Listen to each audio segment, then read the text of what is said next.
అందరికీ పప్పుచారు ఉప్పు చేప క్రేజీ కాంబినేషన్, చాలా బాగుండే కాంబినేషన్ అండి. ముందు పప్పు నానబెట్టేసుకున్నాను, తర్వాత ఫిష్ని కూడా మ్యారినేట్ చేసుకుంటాను. ఉప్పు, కారం, పసుపు, కొంచెం నూనె, అల్లం వెల్లుల్లి పేస్ట్, గరం మసాలా వేసుకుని ఈ మిక్చర్ని బాగా కలిపేసుకుని, తిలాపియా ఫిల్లెట్స్ అండి, పచ్చి చేపలు 1/2 కేజీకి ఉంటాయి. అవి నానబెట్టుకుని మ్యారినేట్ చేసేసుకుని పక్కన పెట్టేసుకుంటాను. ఈ పప్పు ఇది నానేసరికి మన పనులన్నీ చేసుకోవచ్చు. సో అలా మధ్య మధ్యలో వర్క్ చేసుకుంటూనే ఇలా అన్నీ మేనేజ్ చేసుకుంటూ ఉంటానండి. సో క్విక్గా అయిపోవడానికి పప్పుచారు ముందు నానబెట్టుకున్న పప్పులోకి జస్ట్ ఉల్లిపాయ, పచ్చిమిర్చి, టమాటో మాత్రమే వేస్తున్నాను. ఉప్పు, కారం వేసేసి పసుపు వేసి కొంచెం ఆయిల్ వేసుకున్నాను. మెత్తగా ఉడుకుతుందండి పప్పు ఆయిల్ వేసుకుంటే. సో విజిల్ పెట్టేసేసి 3 to 4 విజిల్స్ రానిస్తాను. తర్వాత ప్యాన్ పెట్టుకుని ఫిష్ ఫ్రై కోసం ఒక 4 to 5 టేబుల్ స్పూన్స్ వరకు ఆయిల్ వేసుకొని జీలకర్ర వేసుకుంటున్నానండి. ఎప్పుడు కూడా సీ ఫుడ్కి జీలకర్ర ఫ్లేవర్ బాగుంటుంది అండ్ డైజెషన్కి బాగుంటుంది, ఎన్హాన్స్ చేస్తుంది. ఆ టేస్ట్ని, సీ ఫుడ్ టేస్ట్ని జీలకర్ర ఎన్హాన్స్ చేస్తుంది. ఇలా అన్నీ చక్కగా పెట్టుకుని చక్కగా ఫ్రై చేసుకోవాలండి, ఫ్లిప్ చేసుకుంటూ.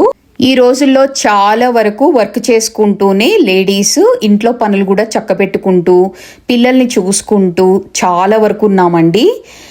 నేను కూడా అంతే, అన్ని బ్యాలెన్స్ చేసుకుంటూ వర్క్ లైఫ్ని, పర్సనల్ లైఫ్ని, కిడ్స్ని రేస్ చేసుకుంటూ చాలా బిజీగా ఉంటుంది. అలాంటప్పుడు మనకిష్టమైన ఫుడ్ సాటిస్ఫైడ్గా తింటే మనకు ఆ రోజంతా చాలా ఎనర్జెటిక్గా ఉంటుంది అండ్ పాజిటివ్ నేచర్తో ఉంటామండి. విసిగిపోకుండా ఎప్పుడు ఎనర్జెటిక్గా ఉంటాము.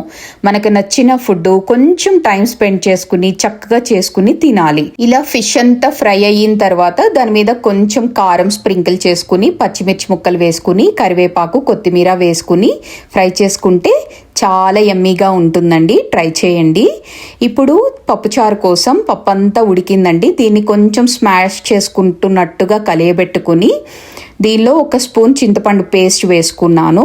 ఇందులో హాట్ వాటర్ని మనకి కావలసినంత కన్సిస్టెన్సీ వరకు పప్పుచారుకి కావలసినంత పోసుకుని దీనిలో ఇంకా ఉప్పు, కారాలు తగ్గితే సెట్ చేసుకోవాలండి, ఇక్కడ యాడ్ చేసుకోవాలి. 1 స్పూన్ సాల్ట్ వేసాను, కొంచెం కొత్తిమీర వేసుకున్నాను, కొంచెం ఇంగువ యాడ్ చేసుకున్నాను. ఇలా కొంచెం బాగా ఇవి మరిగిస్తే పప్పుచారు రెడీ అవుతుందండి. తర్వాత తాలింపు పెట్టుకోవడమే. సో కొంచెం ఆయిల్ వేసుకుని అందులో తాలింపు దినుసులు వేసుకుని తాలింపు పెట్టేసుకోవడమే. చాలా సింపుల్గా చేసుకుంటానండి. నాకు వంట చేయడం చాలా ఇష్టం. నా స్ట్రెస్ బస్టర్ కూడా వంట చేయడం అనేది. ఎక్సర్సైజెస్ చేసుకోవడం, వంట చేయడం నాకు చాలా సాటిస్ఫైడ్గా ఉంటుంది. ఆ రోజుకి అస్సలు మిస్ అవ్వను. ఎవ్రీడే కుకింగ్ చేసుకుంటానండి. అండ్ బయట కొనేవి చాలా తక్కువ. మేము బయట ఫుడ్ తినడం, బయటకు వెళ్ళడం అవన్నీ చాలా తక్కువ. ఇలా తాలింపు వేసుకుని ఈ చారులో వేసేసుకుని వేడివేడిగా మనం వండుకున్న తర్వాత వేడివేడిగా ఫుడ్ తింటూ ఉంటే ఆ హ్యాపీనెస్ చాలా బాగుంటుందండి. మీరు కూడా ట్రై చేయండి.